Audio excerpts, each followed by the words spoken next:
14 வருஷத்துக்கு அப்புறம் நேற்று தான் வந்து பார்த்தீங்கன்னா நம்ம தலைநகர் டெல்லியில் ஒரு மிகப்பெரிய அசம்பாவிதம் அப்படிங்கிறதே நடந்திருக்குது. ஏன் அப்படின்னு பார்க்கும்போது 1997 2011 வரைக்கும் ஒரு 8 வாட்டி குண்டுவெடிப்பு அப்படிங்கிறது டெல்லியில் வந்து நடந்திருக்குது. அதுக்கப்புறம் ஒரு 14 வருஷம் கழிச்சு நேற்று தான் வந்து பார்த்தீங்கன்னா அந்த கார் அப்படிங்கிறது பயங்கரமாக வெடிச்சு செதறி இருக்குது. இப்படி ஒரு மிகப்பெரிய அசம்பாவிதம் அப்படிங்கிறது இந்த 14 வருஷத்துக்கு அப்புறம் தான் வந்து நடந்திருக்குது. இந்த குண்டுவெடிப்புனால வந்து பார்த்தீங்கன்னா நம்ம நாடு முழுக்க மிகப்பெரிய ஒரு பதட்டத்தில் வந்து இருந்துகிட்டு இருக்குது. ஸோ இந்த குண்டுவெடிப்புக்கு காரணம் யார் அப்படிங்கிறத இப்போ வரைக்கும் இன்வெஸ்டிகேஷன் பண்ணிக்கிட்டு இருக்குங்க. யார் அப்படிங்கிறத உறுதிப்பட இது வரைக்கும் சொல்லலை. ஆனால் வந்து பார்த்தீங்கன்னா இதுக்கான சிசிடிவி வீடியோ இது எல்லாமே வந்து பார்த்தீங்கன்னா டெல்லி போலீஸ் வந்து ரிலீஸ் பண்ணியிருக்காங்க.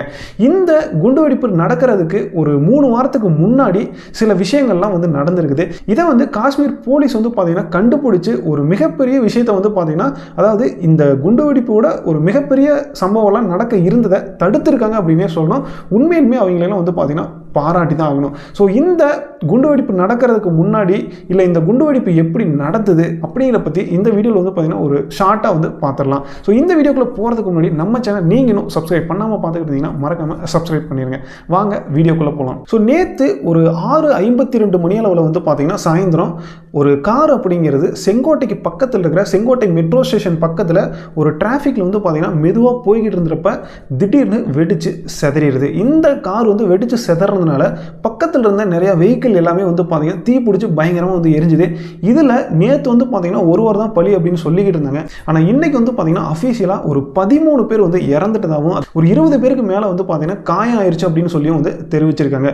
ஸோ இந்த குண்டுவெடிப்பு நடக்கிறதுக்கு ஒரு 3 வாரத்துக்கு முன்னாடி வந்து என்ன நடந்தது அப்படின்னா காஷ்மீரில் அந்த புல்வாமா அப்படிங்கிற இடத்துலலாம் வந்து பார்த்தீங்கன்னா ஒரு போஸ்டர் அப்படிங்கிறது வைரலாக எல்லா பக்கையும் ஒட்டிக்கிட்டு இருந்திருக்காங்க. இந்த போஸ்டர் என்னடா அப்படின்னு சொல்லி பார்க்குறப்ப இது வந்து பாகிஸ்தான் இருக்கிற ஒரு மிகப்பெரிய தீவிரவாத கூட்டத்தை வந்து ஆதரிக்கிற மாதிரியான போஸ்டர் வந்து இருந்திருக்குது. ஸோ இதை பார்த்தோம்னா போலீஸ் வந்து சந்தேகப்பட்டு அதாவது இதை வந்து சைலண்ட்டாக வந்து பார்த்தீங்கன்னா எல்லாமே வந்து பண்ணிக்கிட்டு இருந்திருக்காங்க. இதை சந்தேகப்பட்டு யாரா ஒட்டுனது அப்படின்னு சொல்லி பார்க்குறப்ப இதை ஒட்டுனது ஒரு டாக்டர் அப்படிங்கிறது தெரிய வருது. அந்த டாக்டரை வந்து தேடி போகிறப்ப அந்த டாக்டர் அங்கே காஷ்மீர்லேருந்து ஃபரிதாபாத்துக்கு வந்து மூவ் ஆகிட்டு தான் அப்படின்னு சொல்லி தெரியுது. அங்கேருந்து அந்த டாக்டர் தேடி ஃபரிதாபாத்துக்கு வராங்க. அங்கே வந்தப்போ தான் வந்து பார்த்தீங்கன்னா அந்த டாக்டர் அங்கே ஃபரிதாபாத்தில் ரூம் எடுத்து ஒரு 2 ரூம் ரெண்ட்டுக்கு எடுத்து அந்த ரூம் ஃபுல்லாகவே வந்து பார்த்தீங்கன்னா இந்த வெடிமருந்து தயாரிக்கிறதுக்கான பொருளை வந்து அங்கே வந்து சேமித்து வச்சுருக்காங்க. கொஞ்சம் நெஞ்ச பொருள் இல்லைங்க, கிட்டத்தட்ட 2900 கிலோ எடையுள்ள வெடிப்பொருள் அப்படிங்கிறது அங்கே வந்து சிக்கியிருக்குது. அது மட்டும் அந்த வெடிப்பொருள் மட்டும் இல்லாமல் நிறைய கன்ஸும் வந்து பார்த்தீங்கன்னா எடுத்திருக்காங்க. இதெல்லாம் கைப்பற்றி கொஞ்ச நேரத்துக்கு அப்புறமே வந்து பார்த்தீங்கன்னா இந்த டெல்லி கார் வெடிப்பு அப்படிங்கிறது நடந்திருக்கு. ஏன் அப்படின்னா இந்த டாக்டர் தேடி போனாங்க பார்த்தீங்களா, அந்த டாக்டர் பேர் சகில் அப்படிங்கிற டாக்டர். அந்த டாக்டர் அங்கே இருக்கிற ஒரு யூனிவர்சிட்டியில் வந்து பார்த்தீங்கன்னா இவங்க எல்லாமே சீனியர் டாக்டர். கிட்ட இந்த சமயத்தில் ஒரு 3 டாக்டர் பேர் வந்து அடிப்படுது. இவங்க எல்லாமே வந்து பார்த்தீங்கன்னா சீனியர் டாக்டர் அப்படின்னு சொல்லி சொல்கிறாங்க. இந்த சகில் அப்படிங்கிற டாக்டர் எடுத்த இந்த ரூமில் தான் வந்து பார்த்தீங்கன்னா இந்த வெடிப்பொருள் எல்லாமே வந்து சிக்கியிருக்கு. அதுக்கப்புறம் ரெண்டாவதாக வந்து பார்த்தீங்கன்னா ஒரு லேடி சாகின் அப்படின்னு சொல்லி அந்த லேடி இதில் வந்து சம்மந்தப்பட்டிருக்காங்க. இந்த சாகின் அப்படிங்கிற லேடி தான் வந்து பார்த்தீங்கன்னா நம்ம டெல்லியில் இந்த அதாவது பெண் தீவிரவாதிகளுக்கு ஒரு தலைமை தாங்கி அவங்க வந்து இருந்திருக்காங்க. அதுக்கப்புறம் 3வது ஒரு ஆளை தேடிக்கிட்டு இருந்திருக்காங்க. அதுதான் டாக்டர் உமர். அந்த டாக்டர் உமர் தான் வந்து பார்த்தீங்கன்னா அந்த கார் ஹுண்டாய் i20 காரை வந்து ஓட்டிகிட்டு வந்து வெடிக்க வச்சதாகவும் வந்து சொல்கிறாங்க. அதாவது ஒரு 13 பேர் இறந்துட்டு தான் சொல்கிறாங்கல்ல, அதில் 12 பேர் வந்து பார்த்தீங்கன்னா நார்மல் பீப்புள்னும் அந்த ஒருத்தர் வந்து அந்த டாக்டர் உமர் அப்படின்னு சொல்கிறாங்க. இதுக்கு டிஎன்ஏ டெஸ்ட்லாம் கொடுத்துருக்காங்க. அதாவது அந்த உமரோட அம்மா கிட்ட போய் அவங்களுக்கு டெஸ்ட் எடுத்துட்டு அதுக்கப்புறம் இங்கே இருக்கிற பாடியில் இருக்கிற டெஸ்ட்டையும் எடுத்து இது வந்து மேட்ச் ஆயிடுச்சு அப்படின்னா அது வந்து டாக்டர் உமருங்கிறது கன்ஃபார்ம் ஆயிடுச்சுன்னா அவன் தான் வந்து பார்த்தீங்கன்னா அதை வெடிக்க வச்சது அப்படிங்கிறது கன்ஃபார்ம் ஆயிரும். ஸோ இதுக்காக இன்வெஸ்டிகேஷன் அப்படிங்கிறது போய்கிட்டு இருக்குது. அதுக்கப்புறம் இந்த தாக்குதல் அப்படிங்கிறது வந்து பார்த்தீங்கன்னா வெல் பிளானடாக நடந்திருக்கு அப்படின்னு சொல்கிறாங்க. ஏன் அப்படின்னா இந்த டாக்டரை தேடி வராங்க. தேடி வந்தோன்னே கிட்டத்தட்ட ஒரு 3 டன் அளவிலான வெடிமருந்து அப்படிங்கிறது கிடைக்குது.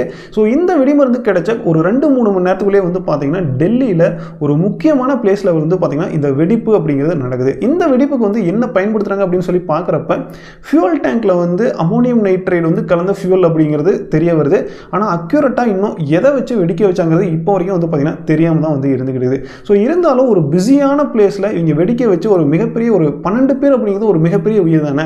இந்த சம்பவத்தை வந்து பார்த்தீங்கன்னா அவங்க அரங்கேற்றிருக்காங்க. இதுக்கு காரணம் யார் அப்படின்னு சொல்லி பார்க்குறப்ப பாகிஸ்தானில் இருக்க ஜெய்ஷே முகமது அமைப்பு தான் வந்து பார்த்தீங்கன்னா இதுக்கு காரணம் அப்படிங்கிறது கொஞ்சம் கொஞ்சமாக வந்து பார்த்தீங்கன்னா தெரிய வருது.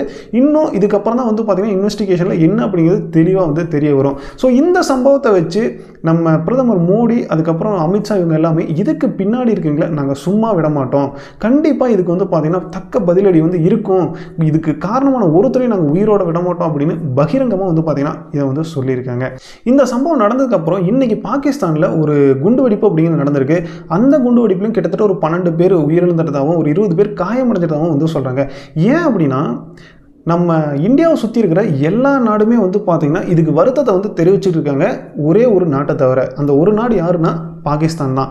ஏன்னா பாகிஸ்தான் தான் வந்து பார்த்திங்கன்னா நம்ம இந்தியாவில் இப்படி ஒரு சம்பவம் நடந்ததுக்கு எந்த ஒரு வருத்தத்தையோ இல்லை தகவலையோ வந்து பார்த்திங்கன்னா தெரிவிக்காமல் இருந்துக்கிட்டு இருக்காங்க. அதுக்கப்புறம் இந்த எங்கே நம்ம பாகிஸ்தானை வந்து டார்கெட் பண்ணிடுவோமோ, ஆல்ரெடி வந்து பார்த்திங்கன்னா ஆப்ரேஷன் சிந்தூர் அப்படிங்கிறது மூலிமா பயங்கரமாக வந்து பாகிஸ்தான் அடிச்சிட்டோம், இப்போயே எங்கே நம்ம பாகிஸ்தான் மேலே திருப்பிடுவாங்கன்னு சொல்லி ஒரு குண்டுவெடிப்பு வந்து அங்கே நடந்தோன்னே இதுக்கு காரணம் வந்து பார்த்திங்கன்னா இந்தியா தான் அப்படிங்கிற மாதிரி அந்த நாட்டு பிரதமர் வந்து சொல்கிறதா சொல்லி நியூஸ்லாம் வந்து பார்த்திங்கன்னா வந்துக்கிட்டு இருக்குது. ஸோ இது எந்த அளவுக்கு உண்மை அப்படிங்கிறதும் தெரில. ஆனால் கண்டிப்பாக வந்து பார்த்திங்கன்னா இதுக்கு பின்னாடி, அதாவது இதை என்ன சொல்கிறாங்க அப்படின்னா white collar terrorist ecosystem அப்படின்னு சொல்கிறாங்க. ஒயிட் காலர்னால் ஒன்றும் இல்லை, படித்தவங்க மூலிமா இப்படி ஒரு தீவிரவாத அமைப்பு வந்து நடக்குது அப்படிங்கிறது தான்.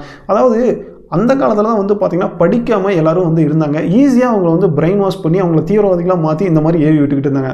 ஆனால் இன்றைக்கி ஒரு டாக்டராக ஒரு உயிரை காக்கிறவங்க வந்து பார்த்திங்கன்னா இப்படி ஒரு மனித வெடிகுண்டாக மாறி ஒரு பிஸியான இடத்துல வந்து வெடிகுண்டை வெடிக்க வச்சு மற்றவங்களை சாகடிக்கிறது அப்படிங்கிறது உண்மையிலுமே வந்து பார்த்திங்கன்னா வருத்தத்துக்குரிய ஒரு விஷயம் தான். நம்ம இந்தியாவில் இருந்துக்கிட்டே இந்தியன் சிட்டிசன்ஷிப்பை வாங்கிட்டு இந்த மாதிரி ஒரு விஷயங்களை வந்து பார்த்திங்கன்னா பண்ணிக்கிட்டு இருக்காங்க. ஸோ இதை பார்க்கும்போது நம்ம எல்லாத்துக்கும் வந்து பார்த்திங்கன்னா ஒரு வருத்தத்துக்குரிய ஒரு விஷயமாக தான் வந்து இருந்துக்கிட்டு இருக்குது. ஸோ இதை பற்றி எனக்கு என்ன சொல்கிறதுன்னு எனக்கு தெரியல. ஸோ இந்த வீடியோவை பற்றி நீங்கள் என்ன நினைக்கிறீங்க இப்போ மறக்காமல் கமெண்ட்டில் சொல்லிட்டு போங்க.